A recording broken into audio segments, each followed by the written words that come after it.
kalian sudah menunggu topik podcast. Pastinya topik kali ini sangat seru dan dihadiri oleh narasumber yang sangat hebat. Jadi, di podcast kali ini kita akan membahas tentang komunikasi dan etika digital. Sebelum masuk ke pembahasan yang lebih dalam, kita harus tahu dulu nih, apa sih komunikasi dan etika digital itu? Jadi, komunikasi digital adalah proses pertukaran informasi atau pesan yang dilakukan melalui teknologi digital seperti media sosial, email, aplikasi pesan instan, atau platform komunikasi lainnya.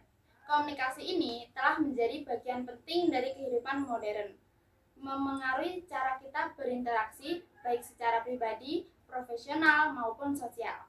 Nah, di sini kita akan mendatangkan beberapa orang yang bisa dibilang aktif dalam bermedia sosial. Ini dia Bintang tamu kita. Ayo masuk. Halo. Hai. Wah, penonton kayaknya udah pada penasaran nih dari tadi siapa sih bintang tamunya? Boleh dong perkenalan dulu. Hai, nama aku Dinda Desiva. Aku siswi dari SMA 1,5. Dan nama aku Nabila Nihayatalania. Aku juga siswi dari SMA Negeri 1,5. Kalau aku Khairudima juga dari siswi SMAN 1,5. Kebetulan kami ini satu sekolahan ya. Kebetulan kita bertiga sama-sama dari kelas 12 nih. Wah, bentar lagi mau lulus dong. Iya. Ya, kira-kira ini semuanya nih mau lanjut kemana? Kalau aku pribadi sih mau lanjut ke UB. Terbilang kayak dekat ya, kan di Malang dari Blitar, mungkin nggak terlalu jauh dari rumah. Kalau ini Kalau aku inginnya ke UM ya, karena di Malang itu dingin. Beda kayak di lain-lain itu kan panas. Oke. Ini kalau yang terakhir ini Kalau mana? aku yang deket-deket aja, soalnya orang tua nggak mau kayak aku ngekos itu, nggak mau, jadi aku di Kediri aja yang kesehatan itu. Oh, iya. Kira-kira nih udah ada persiapan belum sih buat SNBT atau cuma ngandelin SNBP aja nih? Kalau aku sih alhamdulillahnya ya masuk eligible. Tapi sebelum pengumuman eligible, aku sudah nyiapin untuk belajar SNBT dari jauh-jauh hari. Iya, sama juga sih. Karena SNBP itu bisa dibilang itu jalur gaib ya, yang sering-sering kita dengar gitu. Jadi kayak Iya. meskipun gimana gitu, tapi kita itu harus juga persiapan SNBT Iya, dari terus jauh-jauh juga hari. iya. Iya. Yang ini sama juga? Iya, kebetulan aku nggak masuk eligible, jadi mau dibawa SNBT. Saran yang bagus nih buat adik-adik kelas yang akan melanjutkan ke jenjang kuliah nanti. Tadi kan kamu sebelum pengumuman eligible udah belajar buat SNBT juga kan? Nah, apa sih yang jadi rintangan dalam proses belajarmu? Kalau aku sih HP ya, nggak tahu kenapa kalau HP itu kayak berpengaruh banget gitu pas waktunya belajar. Iya. Kayak ada notifing apa gitu langsung wah. Langsung buka gitu ya? Iya. Wah, kita sefrekuensi. Itu gak tahu kenapa itu notifikasi TikTok atau Instagram kayak itu tuh menjadi Menarik banget Iya, gitu ya? menarik Menarik banget. banget ya, bener-bener. Nah, biasanya apa sih yang kalian lakuin di sosmed kayak yang hal itu menyebabkan belajar kalian tuh keganggu gitu loh? Siapa aja? Ya, kalau aku itu biasanya itu nge-scroll replyan komentar kayak gitu. Oke. Iya. Karena seru banget sih. Berarti kamu sering lupa waktu ya? Bener banget. Itu bener banget sih. Terus gimana sih cara kalian buat ngatasin masalah kayak gitu? Kalau dari aku coba itu apa? Mode jangan ganggu ya mungkin. Oh ya, itu juga bisa. Ya. Kalau enggak belajar tapi tidak dekat HP, Kak.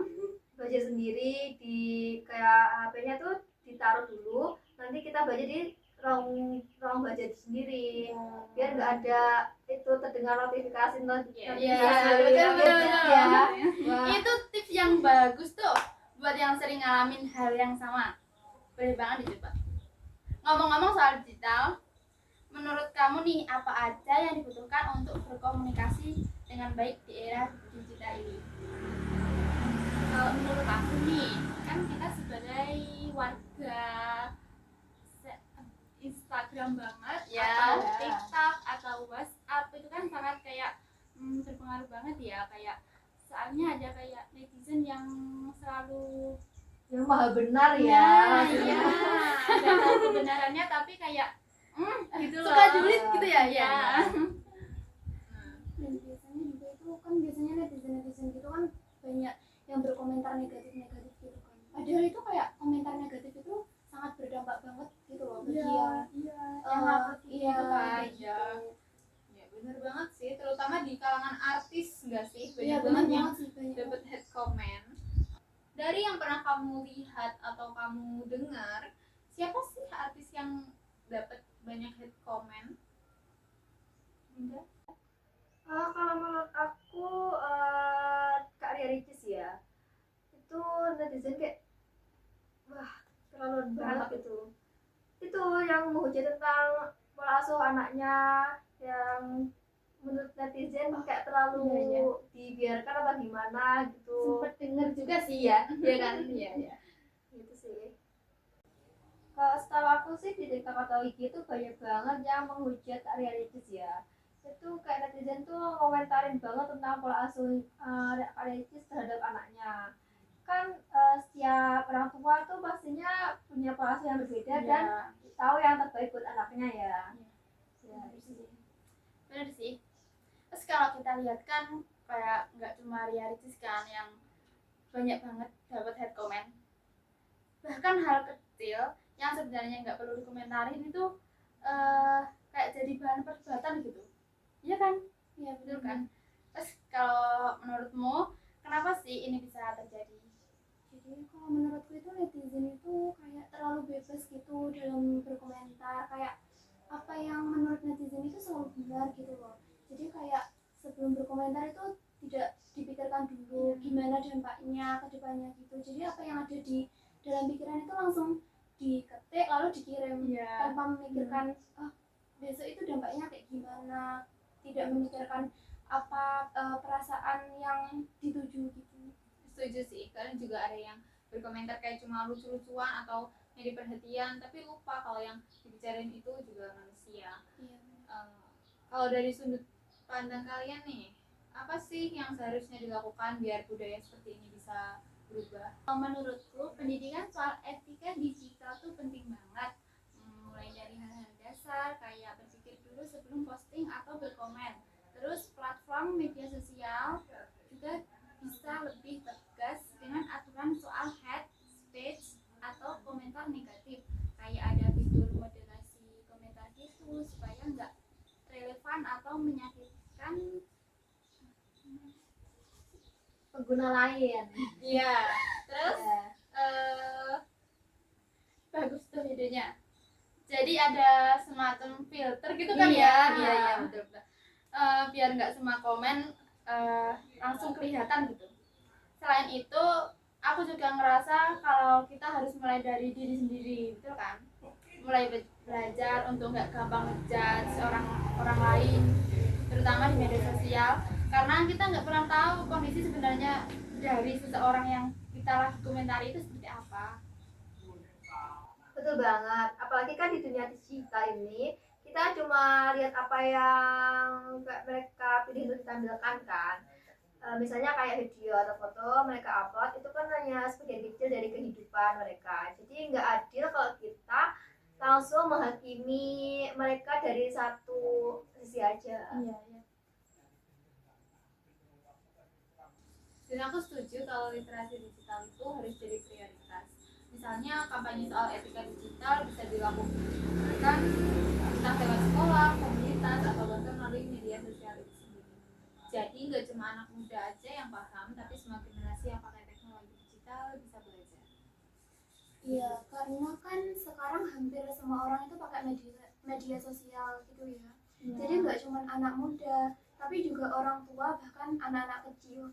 Jadi kalau nggak ada edukasi yang jelas, kebiasaan buruk di dunia digital itu juga bakal terus berulang-ulang akan terjadi. Nah, Ngomong-ngomong soal anak-anak nih, menurut kamu penting nggak sih kalau anak-anak juga mulai diajarin soal etika digital dari kecil?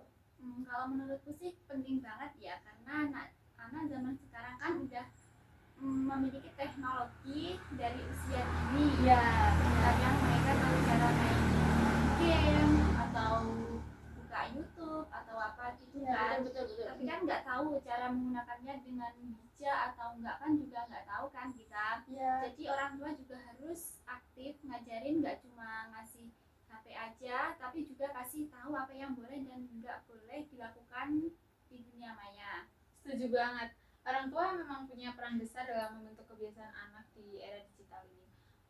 Kalau anak-anak diajarkan sejak dini soal etika digital, aku rasa budaya toksik di media sosial ini perlahan bisa berkurang. Ya, dan itu juga bisa berdampak besar ya ke masa depan. Soalnya dunia digital ini kan nggak akan hilang. Jadi semakin cepat kita mengajarkan dan membiasakan etika digital, semakin baik pula generasi mendatang dan memanfaatkan teknologi untuk hal-hal positif. Kalau menurut kalian, apa saja manfaat yang bisa didapat oleh semua orang menerapkan etika digital dengan baik? Wah, pastinya manfaat yang didapatkan itu banyak banget ya. Yang pertama, suasana media sosial itu menjadi lebih nyaman dan lebih ramah. Tenang gitu ya. Iya, benar banget. Nggak ada ya. Lalu, nggak ada lagi yang merasa takut untuk berbagi opini atau pengalaman pribadi karena khawatir dibully kayak gitu. Lalu komunikasi digital itu bisa lebih efektif. Jadi orang itu lebih fokus pada diskusi yang konstruktif, bukan saling menjatuhkan, membuli.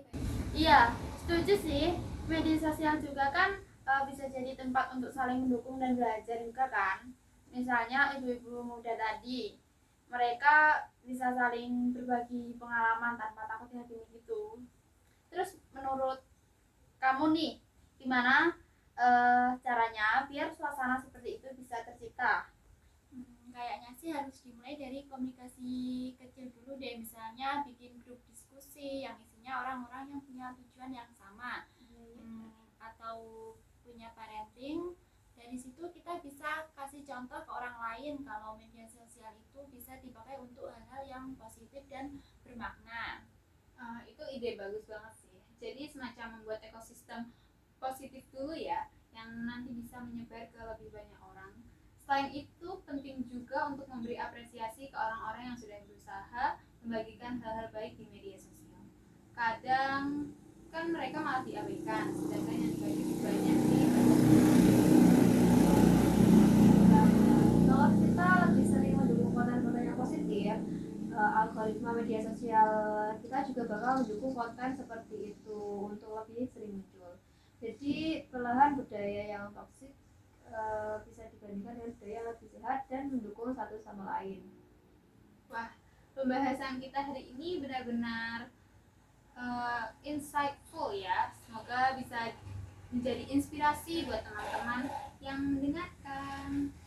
Ya, semoga ya, yang penting kita mulai dari sendiri dulu aja untuk lebih bijak dan positif dalam menggunakan media sosial. Setuju banget. Terima kasih banyak ya sudah datang dan sharing pengalaman serta mendapat tamu hari ini.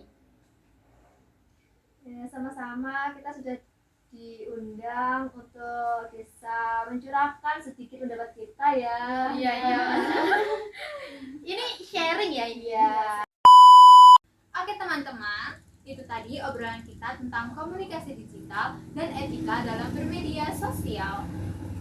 Ingat, perubahan besar dimulai dari langkah yang kecil.